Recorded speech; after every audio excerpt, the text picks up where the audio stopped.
శుక్లాంబరధరం విష్ణుం శశివర్ణం చతుర్భుజం ప్రసన్నవదనం ధ్యాయేత్ సర్వవిఘ్నోపశాంతయే వ్యాసాయ విష్ణురూపాయ వ్యాసరూపాయ విష్ణవే నమో వై బ్రహ్మణదయే వాసిష్ఠాయ నమో నమః. శ్రీ గణేశాయ నమః. మేధా దక్షిణామూర్తయే నమః. జై హిందూ భక్తి ఛానల్ ప్రేక్షకులకు నమస్కారం. నక్షత్ర వైభవం కార్యక్రమానికి స్వాగతం.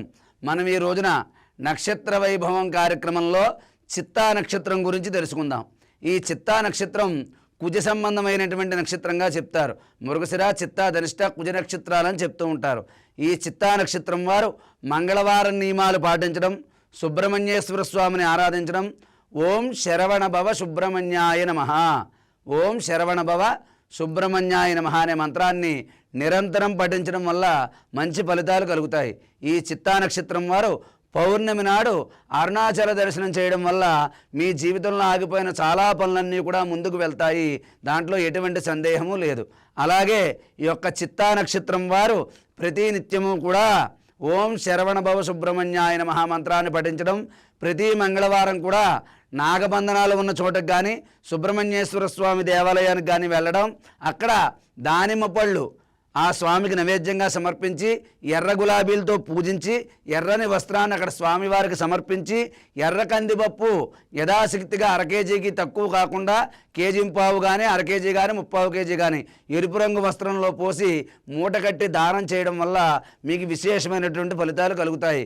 కాబట్టి ఈ యొక్క చిత్తా నక్షత్రం వారు సుబ్రహ్మణ్యేశ్వర స్వామి ఆరాధన చేయడం, ప్రతి మంగళవారం నియమాలు పాటించడం, ఏదైనా ముఖ్యమైన పని మీద వెళ్ళినప్పుడు మంగళవారం నాడు వెళ్ళడం, అలాగే కుదరకపోతే ఎరుపు రంగు వస్త్రం కానీ చివరికి చిన్న ఎరుపు రంగు రుమాలైనా సరే దగ్గర పెట్టుకుని వెళ్ళడం వల్ల మీరు వెళ్ళే పని చాలా వరకు విజయవంతం అవుతుంది. కాబట్టి ఈ యొక్క చిత్తా నక్షత్రం వారు మంగళవారం నియమాలు ఎంతకాలం పాటించగలిగితే అంత మంచి ఫలితాలు మీకు తప్పకుండా కలుగుతాయి.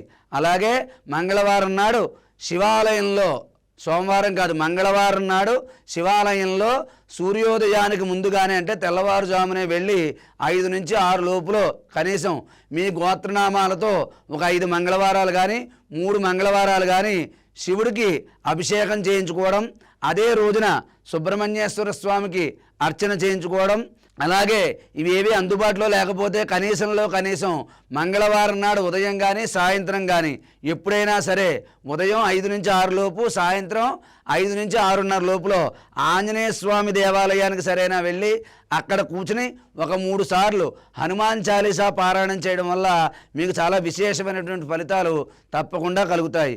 కాబట్టి ఈ చిత్తా నక్షత్రం వారు మంగళవారం నియమాలు పాటించండి, సుబ్రహ్మణ్యేశ్వర స్వామిని ఆరాధించండి, ఏదైనా పని మీద వెళ్ళినప్పుడు ఎరుపు రంగు వస్త్రాలు ధరించండి, అలాగే అప్పులకి దూరంగా ఉండండి, డబ్బులు ఇచ్చేటప్పుడు పుచ్చుకునేటప్పుడు చాలా జాగ్రత్తగా ఉండండి.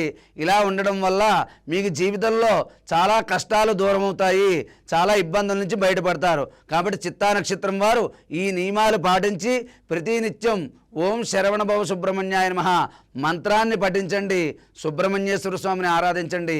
మీకు అంతా కూడా మంచే జరుగుతుంది. స్వస్తి.